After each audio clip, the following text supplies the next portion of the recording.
So as a base, I'm using a Retributor Armor Gold from Citadel. And then to fill in all the little canals, I am using a really thin brush with the base Thundere Brown from Citadel again. And then for the top bits that stick out, I'm using a Leader Belcher Silver from Citadel as well. And I'm just going over the back in the gold, because I've got to go over both sides. So once that's done, the painting will be finished. And we'll get into the final product. So, it's finished. Just gonna get a close look up to that.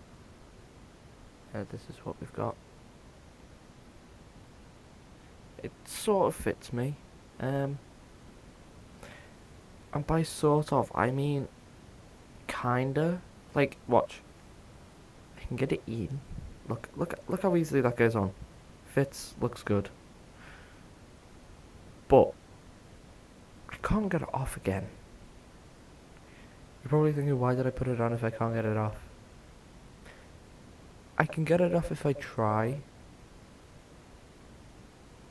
but I have to try. Like I have to squash my finger down.